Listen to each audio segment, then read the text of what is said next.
हाबाफारि क'क्राझार जिल्ला दुलाराय बर' फरायसा आफादनि गेजेरजों खुंजानाय 13 बोसोर बैसोनि जे फुटबल बादायलायनाय बेयो बड'फा उपेन्द्रनाथ ब्रह्म गोजोरथियारि मावथांखिनि बाहागो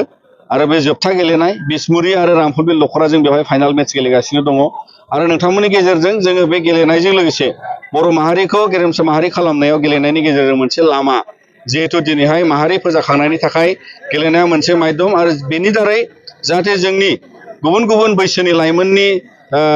जे गेलेनायनि फारसे जाय बिथांमोना गोसो दङ बिथांमोनखौ थुलुंगा होनाय मोनसे आरो गुबुन गुबुन जाहाथे लाइमोनफ्रा मोजां गोथों लामा लानो हायो गावारि डिसिप्लिनजों लोगोसे समाज न'खर गासैखौबो नोजोर बोनानै ड्राग्सनि हेंथायै आरो गुबुन गुबुन फेग्रा बेसादनि हेंथायै जाहाथे गसंथानानै थांनो हायो मबाइल एडिक्सननि हेंथायै गसंथानानै थांनो हायो लेखा फरायनायजों लोगोसे गेलेनायखौ जाहाथे जोङो बुहुमाव मोनसे गेरेमसा माहारि दानायनि मोनसे गोथों लामा जोङो दिनै गायसननायनि राहायाव दुलाराय बर' फरायसा आफादा जों नाजादों आरो बड'फा फुटबल क्लाबनि मुङै जों बिथांमोनखौ बे क्लाबाव जों स्कप होदों आरो आन्डार 13 गेलेगिरिया देग्लाय बड'फा एफसिआ आसाम लेभेलनिफ्राय नैथि मोनसे टीम हिसाबै इन्डिया लेभेलाव इउथ लिग गेलेहैगोन आरो बिनि थाखायनो जों गोजोननाय मोनदों आरो उन समावबो जाहाथे जोंनि लाइमोनफोरखौ जों बेबादि थुलुंगा होनानै मुंदांखा state level national level international लेभेलाव जाहाथे बिथांमोना गेलेगिरि जाहैनो हायो बिनि थाखायनो जोङो बे आन्डार 13 फुटबल कम्पिटिसनखौ जों खुंबाय थागोन।